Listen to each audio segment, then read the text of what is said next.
Welcome back. Let me get you for a minute to think back to the transition from Deuteronomy to Joshua. So, what's different about the transition from Joshua into Judges? Right. At the end of Moses' life and ministry, God in his providence appointed a successor, Joshua. But at the end of Joshua's life and ministry, God didn't appoint a successor to lead the congregation. Why might that be? Think about it. We'll come back to it. Well, who wrote the book of Judges and when did it take place? Well, whereas the narrative of the book of Joshua covers the time span of maybe 3.5 decades, the narrative of Judges covers some 3 centuries. From the generation or the next generation settled in the land to the rise of the monarchy. On multiple occasions throughout the account, the narrator reminds the reader that in those days there was no king in Israel, indicating that the account was drawn up sometime during the monarchy. So, sometime after Saul was anointed as king in response to the people's clamoring for a Nagid, a warlord like the neighbors had. In fact, the book of Judges is anonymous. However, there's a strong Jewish tradition going back to the Talmud that holds that Samuel wrote the book of Judges. That's a reasonable possibility, but the fact remains the book is anonymous. I'd like to suggest a couple of key verses. First of all, in Judges chapter 2, verse 16, "Then the Lord raised up judges who saved them out of the hand of those who plundered them." So God's taking the initiative to rescue. That's 2:16. And then chapter 17, verse 6, and it's really repeated again in chapter 21, verse 25. "In those days there was no king in Israel, and everyone did what was right in his own eyes." Let's think for a minute or two about definitions.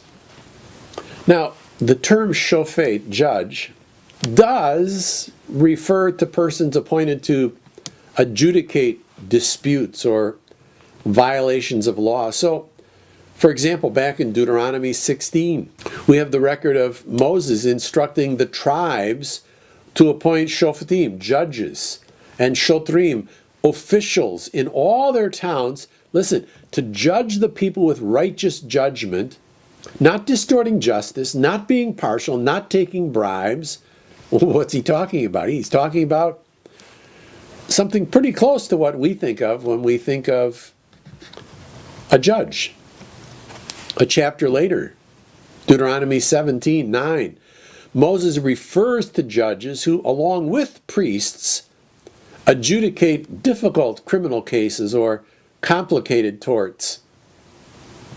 However, in these narratives in the book of Judges, the term refers not to an adjudicator of law, but to someone God raised up with the ability to lead under duress, to relieve the people from local forces oppressing them. Their role was as much military, or at least paramilitary, as it was civil, in sort of a different nuance to shofet, a bringer of justice. But again, in these narratives, it's not judicial.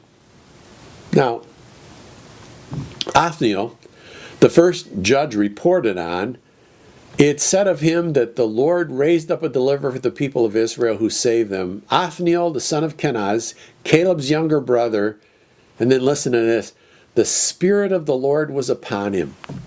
And he judged Israel, and he went out to war, and the Lord gave Cushan-Rishathaim, the king of Mesopotamia, into his hand.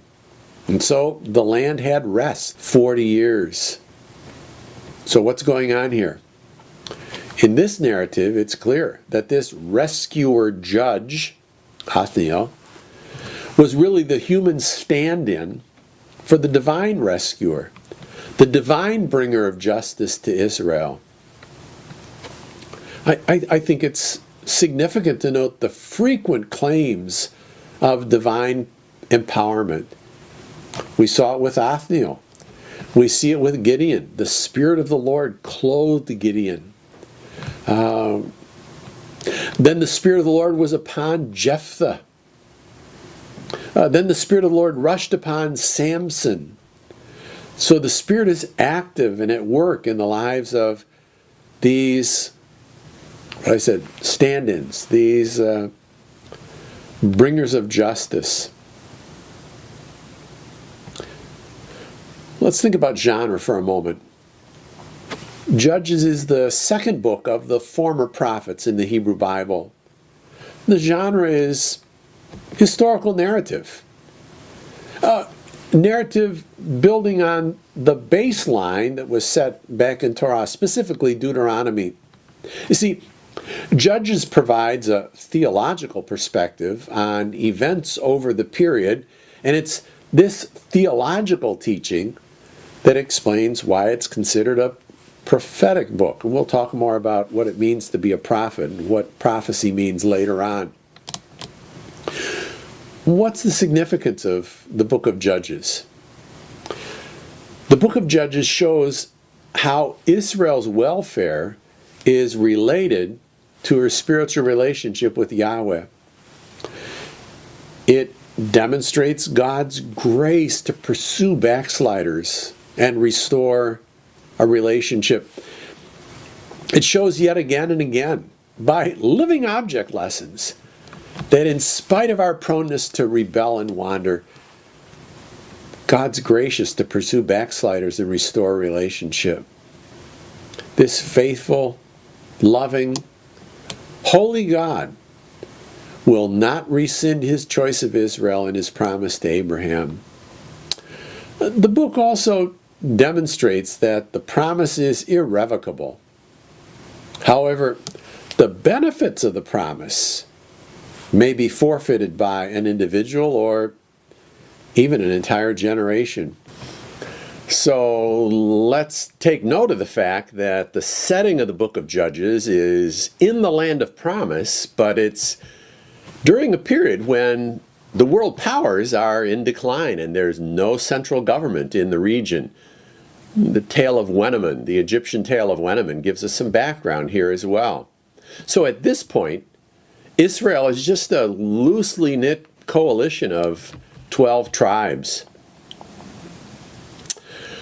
Let's think for a moment about the structure. I want you to notice the double bookends. We've got two introductions, 1:1 to 2:5, and then another piece that picks up in verse 6, chapter 2, verse 6, and runs through chapter 3, verse 6. And then you get to the other end, you've got two conclusions. Chapter 17 through 18, and then 19 through 25. It's an interesting piece of the structure. Then we come to the prologue, settlement, approach to apostasy in chapters 1 and 2. Second, the accounts of a relationship broken and restored, the actuality of apostasy, chapters 3 through 16, sin, suffering, sorrow, salvation, that cycle that goes over and over again.